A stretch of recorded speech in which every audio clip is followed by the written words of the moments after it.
Hexagone, actualité. Nous sommes ici à Paris, plus précisément à Gare du Nord, où une journée internationale de lutte et de grève pour le droit des femmes sur le thème l'égalité des sexes aujourd'hui pour un avenir durable. Beaucoup de monde ici, des hommes, des femmes qui sont venus donc participer à ce mouvement des droits des femmes. Avec nous Geneviève qui a accepté de nous parler au micro d'Outre-mer News. Qu'est-ce qui est intéressant dans ce mouvement, madame ? Ce qui est intéressant, c'est qu'on n'en finit jamais d'être obligé de les défendre, ces droits. Comme vous voyez, je ne suis plus très jeune, donc je suis retraitée, je suis une femme, et ça fait depuis, on n'en finira jamais. C'est ça qui est intéressant, c'est qu'en plus, il y a, malgré tout, ça change quand même un petit peu, que les combats, parfois on a été un peu désespérés, un peu découragés, mais c'est comme pour tous les combats. Et puis c'est pas les femmes en général, je veux dire c'est certaines catégories de femmes, mais même si dans tous les milieux ou toutes les classes sociales, il y a derrière les façades, il y a sûrement beaucoup de choses graves. Pour ce qui me concerne, donc je suis retraitée, je suis engagée syndicalement en tant que retraitée. Parce que on pense que les femmes âgées, après tout, si, les femmes âgées, elles ont d'abord combattu, et puis elles sont violentées dans les espaces privés, elles sont violentées dans les EHPAD, et ça on l'a appris récemment, mais pas qu'elles évidemment, mais elles sont violentées au sein de leur couple, et elles sont violentées parfois par leurs petits-enfants, parce qu'elles sont femmes, et fragiles, ou vécues comme fragiles. Alors évidemment, beaucoup de choses changent, le combat est long, il y aura comme pour le tango, il y aura quelques pas en arrière, quelques pas en avant aussi, mais ça n'est pas qu'un combat de femmes, c'est un combat de société mondial, et puis avec les hommes.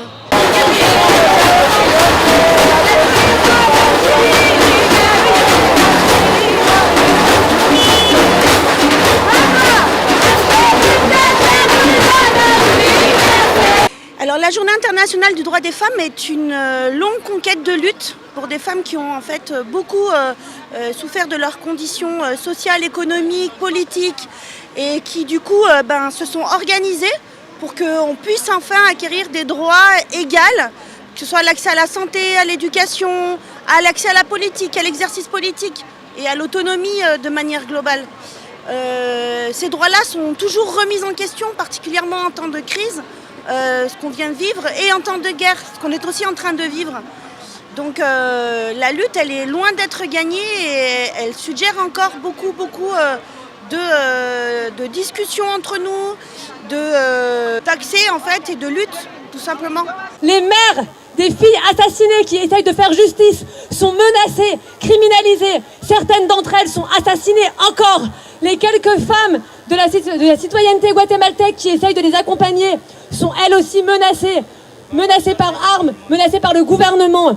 Il n'y a aucune justice et aucune recherche qui a été faite sur ces réseaux d'exploitation sexuelle massifs qui étaient organisés par le gouvernement du Guatemala et qui profitaient à des hommes occidentaux qui venaient violer ces jeunes filles retenues dans le foyer. Depuis 5 ans, personne n'entend parler d'elles. Elles ont besoin d'une mobilisation internationale. Elles ont besoin de soutien financier pour porter leur nom en justice. Elles ont besoin de diplomatie internationale. No fue el fuego, fue el Estado. No fue el fuego, fue el Estado. No fue el fuego, fue el Estado. La journée de la femme, c'est pour garder le regard sur les droits des femmes parce qu'il n'est pas encore appliqué partout et qu'il faut toujours être vigilante par rapport à l'application des droits. Quelles sont les préoccupations de vie sociale dans le discours de vie féminine aujourd'hui pour vous ? Le discours il serait nombreux. En fait, il y a quand même énormément d'égalité, que ce soit sur l'accès, je pense aux Outre-mer par exemple, à l'accès à la santé pour les femmes, à l'accès à tout ce qui est gynécologie, planning familial, l'éducation à la sexualité, toutes ces questions qui sont primordiales en fait pour pouvoir vivre nos corps librement. Et également l'accès à toutes les formes d'éducation, un travail aussi décent. toutes ces reconnaissances-là, en fait, elles sont sans cesse remises en cause et qu'il faut en fait encourager les femmes à devenir autonomes, à s'organiser, à s'auto-organiser dans tous les territoires et là où on peut le faire. Il y a beaucoup de choses qui sont encore en lutte, dont les femmes subissent les conditions, le temps partiel par exemple, sur l'égalité des salaires, sur l'égalité des axes, enfin j'allais dire de la vie sociale, de la vie familiale. Dedica-se ao geólogo, psicólogo, sociólogo, sinólogo, filólogo, etologo, grafólogo, arqueólogo, paleólogo, marinheiro, fermière, o costumiero, couturiero, façonniero, o gantiero, o lingeiro, ménagero, bichotiero, secrétaire, romanciero, aventurière, vas-y, continue la liste. Telefonista, machinista, economista, violonista, ecologista, paisagista, metalurgista, aquarelista, carreirista, archivista, jornalista et modeliste. On parle d'égalité, on parle de parité, mais les femmes qui travaillent n'ont pas gagné la bataille. On parle d'égalité, on parle de parité, mais les femmes qui travaillent n'ont pas fini de batailler. On parle d'égalité, on parle de parité, mais les femmes qui travaillent n'ont pas gagné la bataille. On parle d'égalité, on parle de parité, mais les femmes qui travaillent n'ont pas fini de batailler. Dédicacées aux serveuses, aux chroniqueuses, aux visiteuses, aux chercheuses, aux enquêteuses, aux acheteuses, aux acheteuses, aux chanteuses, aux danseuses, inspectrices ou perforatrices. Dessinatrices, créatrices, animatrices, opératrices, réalisatrices, productrices, éducatrices, monitrices, compositrices, cantatrices, galériennes, magiciennes. Aux historiennes, bohémiennes, grammairiennes, physiciennes, techniciennes, aux gardiennes, électriciennes, mécaniciennes, comédiennes, pharmaciennes, musiciennes, pharmaciennes. À toutes celles saisonnières. Ce qui est intéressant, c'est de voir des hommes et des femmes de tous les horizons, en fait, avec des revendications très différentes et en même temps qui se rejoignent. Ça, c'est assez rare pour être souligné. Et puis c'est joyeux et ça, c'est très important parce que les droits des femmes, ça doit être aussi un combat et une fête. Voilà.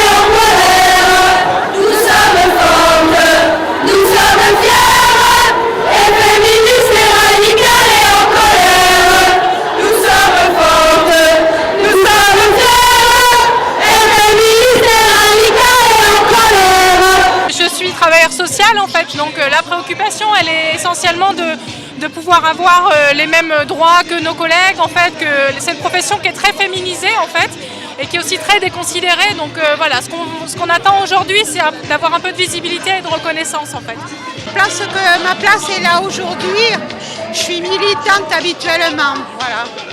Et je suis en plus infirmière suspendue, donc je pense que j'ai ma place ici. De toute façon, il ne faut pas lâcher. Voilà. Les femmes, on est derrière, on est sous-traitées, sous-payées, tout ça, il faut qu'on soit là. Voilà, c'est le combat de tous les jours. Et là, c'est la journée pour regrouper un peu tous les combats de l'année et de toutes les femmes de partout. Les gens, ils entendent notre colère, à quel point les femmes, on se fait un peu... massacrée par rapport à l'égalité entre les femmes et les hommes, l'inégalité en fait. Et voilà, on est là pour dire qu'on existe, on est là et on va continuer à se battre tous les jours, voilà, pour nos droits. On parle d'égalité, on parle de parité, mais les femmes qui travaillent n'ont pas gagné la bataille. On parle d'égalité, on parle de parité, mais les femmes qui travaillent n'ont pas fini de batailler. On parle d'égalité, on parle de parité, mais les femmes qui travaillent n'ont pas gagné la bataille. On parle d'égalité, on parle de parité, mais les femmes qui travaillent n'ont pas fini de batailler. Outremernews.fr, le site de l'actualité Outre-mer, 24 heures sur 24 et 7 jours sur 7. Retrouvez la chaîne Outremer News sur YouTube.